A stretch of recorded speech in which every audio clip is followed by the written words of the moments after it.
Good morning, everyone. This is our PowerPoint presentation about what happened in the Cavite Mutiny Case Study 2. 1872, a historic year of the two events. We have two major events happen in 1872. One is 1872 Cavite Mutiny and two is the martyrdom of the three priests. Cavite Mutiny, a major factor in awakening of nationalism among the Philippines.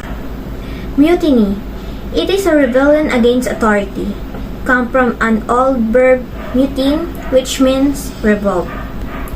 Cavite Mutiny. The Cavite Mutiny is an uprising of military personnel of Fort San Felipe, the Spanish arsenal in Cavite, Philippines, on January 20, 1872. Around 200 soldiers and laborers rose up in the belief that it would elevate to a national uprising. The mutiny was unsuccessful and government soldiers executed many of the participants and began to crack down on a burgeoning nationalist movement. The mutiny was quickly crushed, but the Spanish regime, under the reactionary governor Rafael del Izquierdo, magnified the incident and used it as an excuse to clamp down on those Filipinos who had been calling for governmental reform. A number of Filipino intellectuals were seized and accused of complicity with the mutineers. After a brief trials, three priests, Jose Borgus, Jacinto Zamora, and Mariano Gomez, were publicly executed. The three subsequently became martyrs to the cause of the Philippine independence. So, sinasabi dito, when we say mutiny, nagkaroon ng pag-aalsa, nagkaroon ng revolt o nagkaroon ng rebellion saan? Sa Cavite, particularly sa Arsenal. Arsenal po ang tawag sa lugar na pagawaan ng armas, sandata o mga weapon.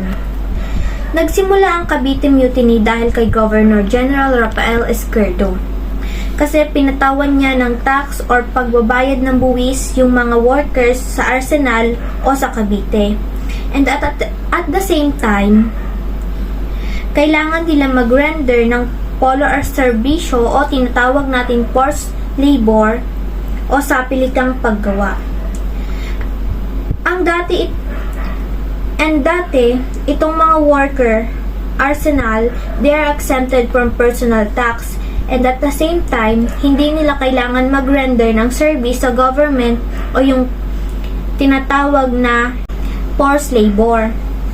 And then, ang kwento dito, yung na-receive na nila yung salary, automatic na may deduction, kaya lalo silang nagalit, kaya sila nag-alsa, kaya nagkaroon ng rebellion sa Cavite. Ngayon, ginamit na dahilan ang Cavite Mutiny para idawit yung tatlong paring martir na si Mariano Gomez, Jose Borgus at Jacinto Zamora.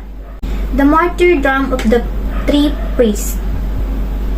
Gumbursa, collective name of three martyr priests tagged as mastermind of the Cavite Mutiny.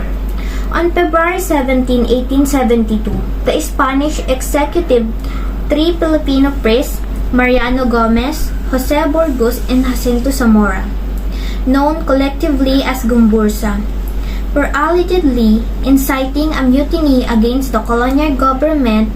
The three priests, branded as traitor and killed, were buried together in an unmarked grave in Paco Park. Father Mariano Gomez.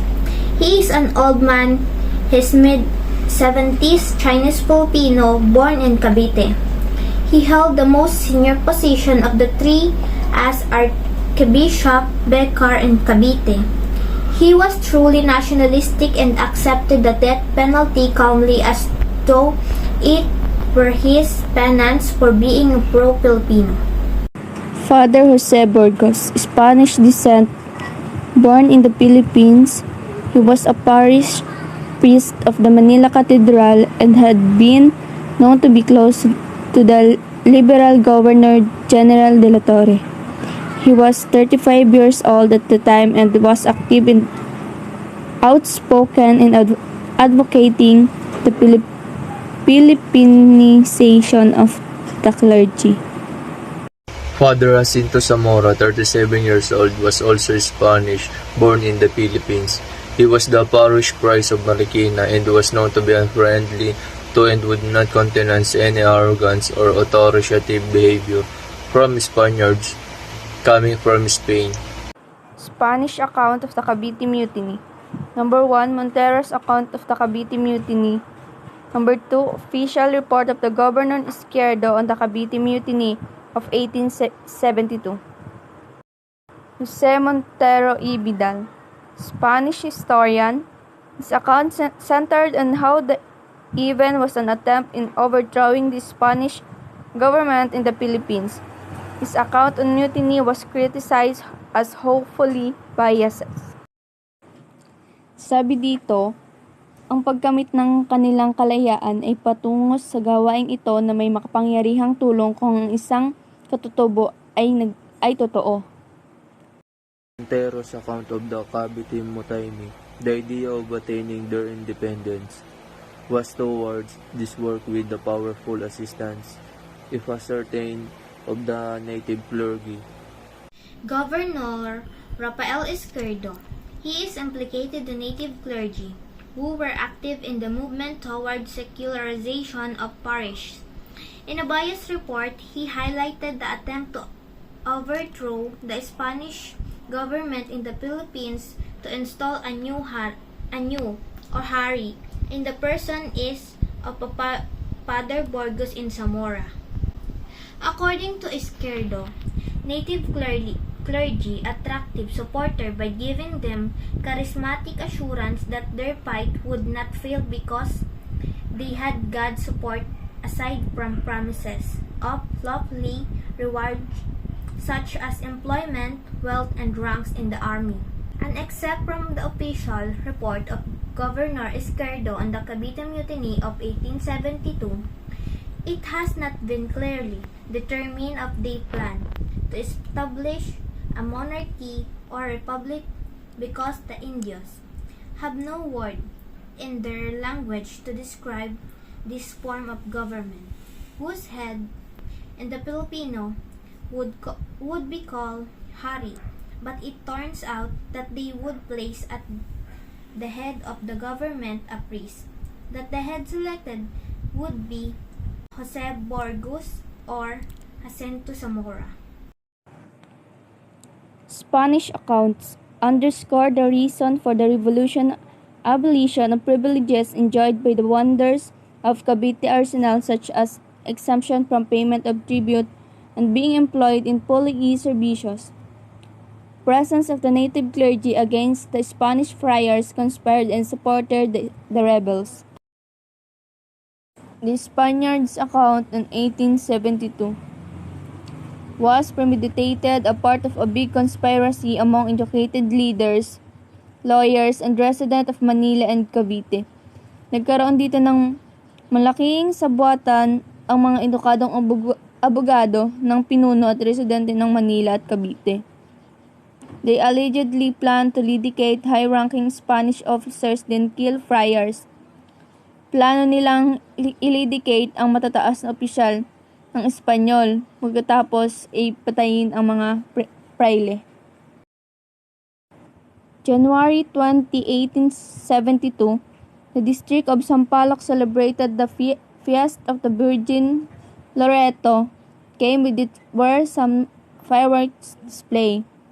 The Caviteños mistook this as the signal to commence with the attack. Spanish accounts, 200 men was led by Sergeant Lamadrid, attacked Spanish officers at sight and seized the arsenal.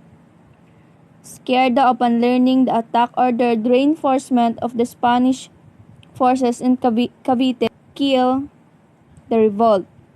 The revolution was easily crushed when Manileños who were expected to aid the Caviteños did not arrive.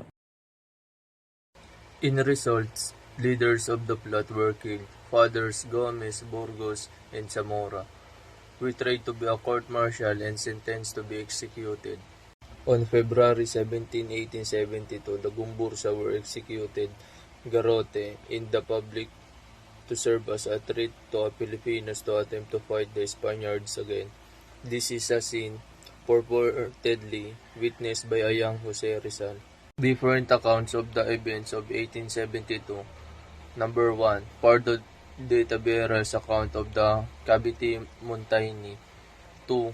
Plochot's account of the Cavite Mutiny. Dr. Trinidad Hermenegildo Pardo de Tavera, a Filipino scholar researcher, wrote a Filipino version of the bloody incident in Cavite.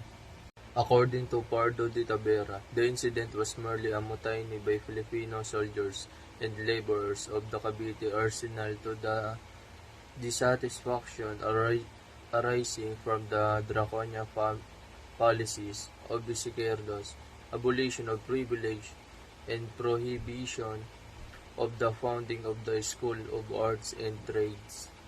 Edmond Plochot. He is a French writer.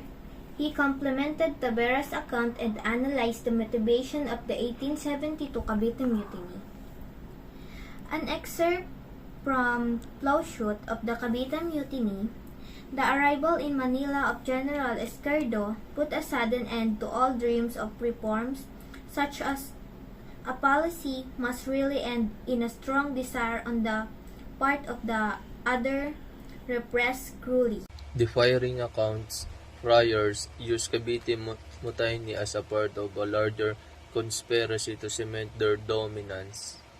They showcased the Mutiny as a part of a greater conspiracy in the Philippines by Filipinos to overthrow the Spanish government.